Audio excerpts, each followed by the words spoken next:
The House of Representatives Committee on Disability has assured Nigerians and the disability community of its commitment to the full implementation of the Persons with Disabilities Act. Chairman of the committee, Honorable Bashiru Dawudu, APC Lagos State, made the pledge on Monday at a meeting on Children with Disabilities and Disability Act 2018 titled Every Child, Every Right. He said that there are still issues of discrimination against persons with disabilities, saying that plans are ongoing to reenact the law for stiffer penalties. The lawmaker says there is a huge gap in the PWD Act and that amendments alone will not address all the challenges. He said that the Child's Rights Act needed to be amended to include the concerns raised by the community. A lot of the children that have disability in some communities are forced into marriage. There's a lot of neglect and abuse and violence, even rape. So persons with disability, the children with disability. And it's not just within our society. You find that on the government level too, on the state level. Even though there's a Disability Act, which I think we are going to talk more on today as part of the solution.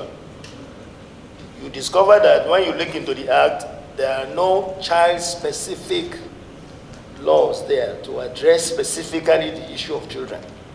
Dawudu added that the Speaker, Honorable Tajudeen Abbas, has approved the use of sign language in the chambers for effective communications with PWD. The chairman said that the committee will continue to hold stakeholders meetings to represent PWD effectively. Meanwhile, some stakeholders in persons with disability community in Abuja has urged the National Assembly to amend relevant laws to protect children with disabilities in the country. Because if you look at the National Disability Act 2018, does not take care of some of the issues that have to do with a child living with disability in Nigeria.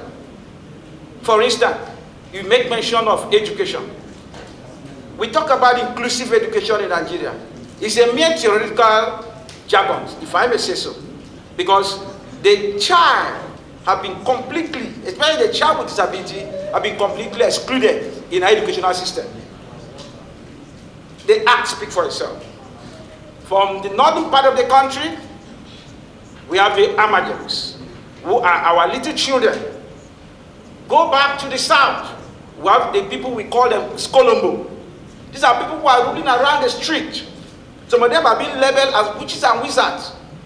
Some of them, are being subjected to inhuman treatment, especially in the aspect that have to do with raping, in the aspect that have to do with, gross neglect and all that. The Executive Director, Women and Girls with Albinism Network, Constance Onyemechi, said that children with albinism are first targets for rape and child trafficking. This is because of the myths and superstitions surrounding albinism as a genetic condition, saying there are some places in Abuja she cannot enter because of her skin condition. Now mincing words that children with albinism are actually first targets when it comes to issues of rape, when it comes to issues of child trafficking, just because there are certain myths and superstitions surrounding albinism as a genetic condition.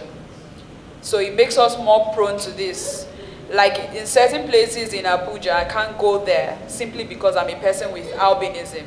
A person with disability member and some parents of the physically challenged children said that law and its implementation is the fulcrum for rights protection, calling on the parliament to change the narrative.